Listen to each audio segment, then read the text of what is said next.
আমরা খুব অল্প বয়সে প্রেসিডেন্ট জিয়া যখন বাংলাদেশের রাষ্ট্রপ্রধান ছিলেন, তার এই খাল খনন কর্মসূচির যে পরিকল্পনা ছিল, সেই পরিকল্পনার অংশ হিসাবে তার নেতৃত্বে খাল খনন কর্মসূচিতে আমরা অংশগ্রহণ করেছিলাম বলেই পরবর্তীতে রাজনৈতিক জীবনে তার রাজনৈতিক মতাদর্শ, তার রাজনৈতিক দর্শনকে আঁকড়ে ধরে রেখেই ছাত্র রাজনীতি করেছে। প্রেসিডেন্ট জিয়া 1977 সালে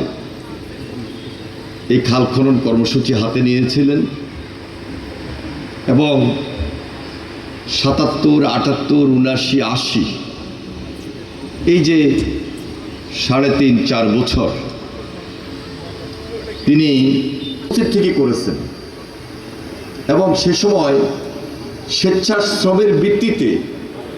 খাল খনন কর্মসূচি ছিল বাংলাদেশের 2-3টা কর্মসূচির মধ্যে সবচেয়ে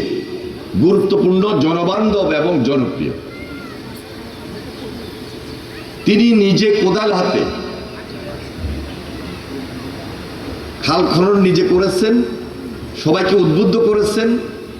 এবং এই যে স্বেচ্ছাশ্রমের ভিত্তিতে খাল খনন কর্মসূচিটা, তখন এই যে টেন্ডার দেওয়া অথবা বৃহস্পতিবার আমরা স্কুল থেকে চলে যেতাম শিক্ষকদের সাথে, এক এক দিন এক এক স্কুল,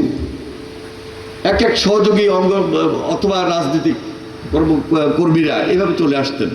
তখন তো আমাদের ওই বয়সে রাজনীতি করার সুযোগ ছিল না। প্রেসিডেন্ট জিয়া 1981 সালে ইন্তেকাল করেন, কিন্তু এই খাল খনন কর্মসূচিটা ওই যে শুরু হয়েছিল, তারপর থেকে এটা সাধারণ মানুষের কাছে এত চাহিদা ছিল যে যখন যে গভর্নমেন্টে আসতো,